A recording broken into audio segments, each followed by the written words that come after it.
विरोधी पक्ष नेते यांचं एक मोठं स्थान घटनेने दिलेलं आहे, यांनी दिलेलं नाही। आणि ज्या वेळेला एखादा विषय चर्चा होत असतो त्यावेळेला विरोधी पक्ष नेत्यांचा से किंवा त्यांचा अधिकार असतो त्या विषयावर बोलण्याचा।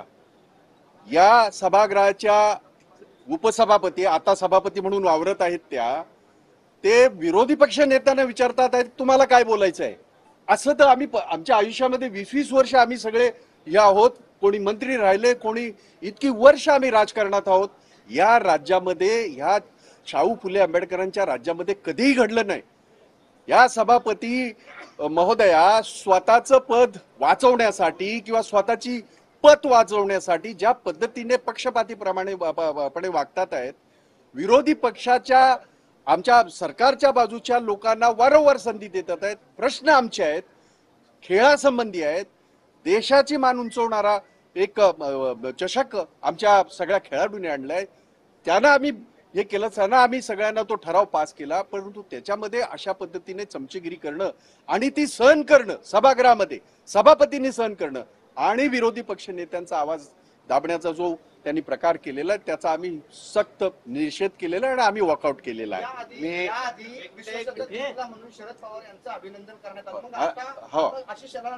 बरोबर आहे, बरोबर आहे। तर मला माहिती होतं म्हणून मी ती माहिती दिली नाही।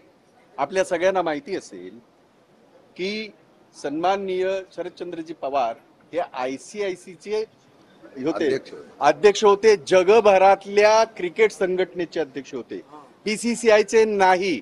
आणि ज्या कोणाचं ते भलामण करत आहेत, चमचेगिरी करत आहेत, ते अध्यक्ष नाहीत, ग्राउंड साफ करायला पण नाहीये, ते अध्यक्ष नाहीत। आणि असं जर असेल तर मग अगदी खालच्या ग्राउंडमन पासून सगळ्यांचाच तुम्ही ठराव घ्या ना। त्यामुळे किती चमचेगिरी करायची, किती लाळघोटेपणा करायचा, आणि एवढा मोठा सन्मान जगभरामध्ये आमच्या खेळाडूने आणि इंडियन टीमने जे काय हे केलेलं आहे त्याला त्याचं श्रेय लागण्याचा करायचा आणि हे सगळं करायचं, या गोष्टीला आमचा विरोध होता। आम्ही तो ठराव पारित केला, अभिनंदनाचा ठराव पारित केला। परंतु अशा पद्धतीने लाळघोटीपणा करणाऱ्यांचा आम्ही अजिबात हे करणार नाही। आणि सभापतीने हे सगळं जाणीवपूर्वक केलं, हा आमचा नुसता आरोप नाही। आपण फुटेज आहे, चेक करून बघा, तुम्हाला समजेल। जे बोलत होते ते कुठल्या संघटनेचे आहेत माहित नाही, परंतु आमच्यापैकी अनेक जण संघटना, मी 20 वर्ष झालं मुंबईच्या कबड्डी संघाचा मी अध्यक्ष आहे, मी महाराष्ट्राचा अध्यक्ष आहे, ऑलिम्पिक ह्याचा आम्ही सदस्य आहोत। आम्ही सगळे वेगळ्या वेगळ्या, कुस्ती असेल, अनेक खेळ असतील, परंतु अशा पद्धतीने लाळघोटे करणं आणि लाळघोटेपणा करणे आणि एवढं मोठं यश जगभरातलं त्याचं हे लाटण्याचा जो काही प्रयत्न करत होता त्याचा आम्ही विरोध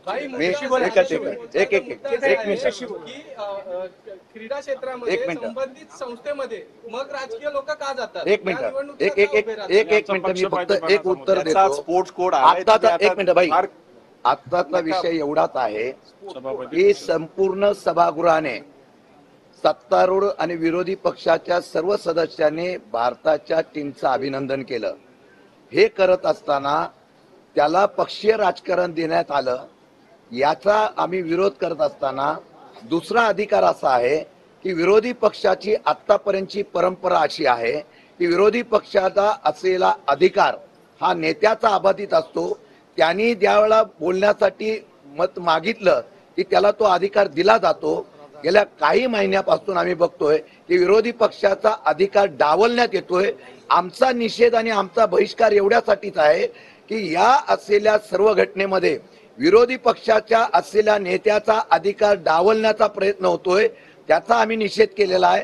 जर त्या बाबतीमध्ये सुधारणा झाली नाही तर विरोधी पक्षाच्या नेत्याचा अधिकार दाखवण्यासाठी आम्हाला तीव्रपणाने सभागृहात भावना आमची व्यक्त करून आंदोलनाची भूमिका घ्यावी लागेल।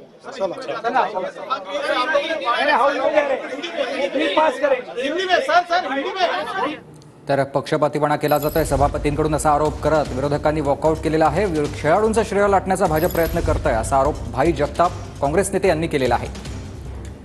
विधान परिषदेत खेळाडूंच्या ऐवजी भाजप नेत्यांचं अभिनंदन केलं जात आहे। खेळाडूंचा श्रेय लाटण्याचाच हा भाजपचा प्रयत्न आहे। भाई जगताप यांचे हे आरोप विरोधकांनी सभापतींवर देखील गंभीर असे हे आरोप केलेले आहेत।